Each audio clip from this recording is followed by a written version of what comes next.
नमस्ते, कैसे हैं आप? उम्मीद है मस्त होंगे, स्वस्थ होंगे, सुखी होंगे, सीख रहे होंगे, सिखा रहे होंगे। इस ज्ञानवर्धक श्रृंखला की अगली 94 94th स्टोरी है द रिजल्ट ऑफ विक्ट विश। दुष्ट इच्छाओं का परिणाम कैसा होता है।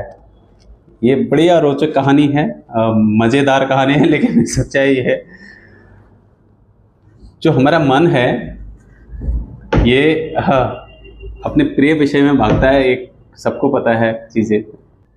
इसी मन के बंधन के कारण कुछ लोग बड़े लालची हो जाते हैं, दुष्ट हो जाते हैं, वो समाज में अभिशाप की तरह बन जाते हैं। जैसे कहीं यात्रा कर रहे थे, उनको खिड़की वाली बैठने के लिए जगह चाहिए। कहीं समारोह में जाते सबसे आगे वाली बैठना चाहेंगे, बैठते हैं, लड़ाई झगड़ा करते हैं। अपने बूढ़ों को कहीं लंच डिनर पे हमने किया तो बूढ़ों को, बच्चों का भी ध्यान रखते, सबसे पहले खाएंगे। तो ऐसे ही एक पति की कहानी है जो बड़ा उस तरह का स्वार्थी, बड़ा दुष्ट था। हास्य व्यंग्य से समझाया गया है।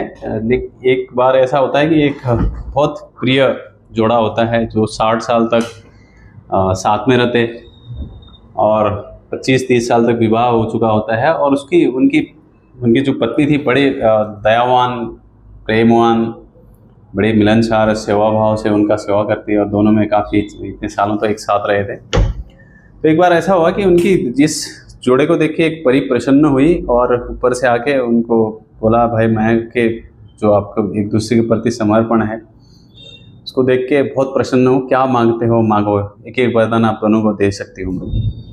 तो सबसे पहले लेडीज़ फर्स्ट महिला की बारी आई तो उन्होंने बोला ठीक है, तो मैं मेरे पति के साथ पूरे विश्व की यात्रा करना चाहूँगी।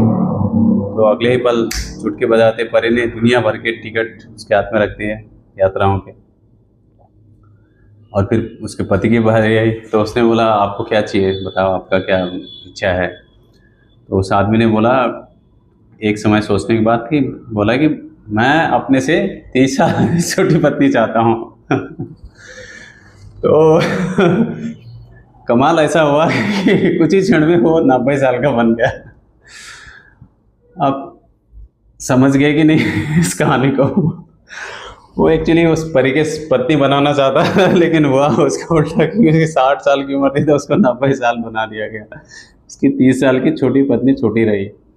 ये सीखने सिखाने का है, तो इसलिए अपने विचारों पे, अपने कर्मों पे, अपनी भावनाओं पे संयम रखिए, सोचिए, सीखते रहिए, सिखाते रहिए, प्यार करते रहिए, शेयर करते रहिए, सब्सक्राइब करते रहिए।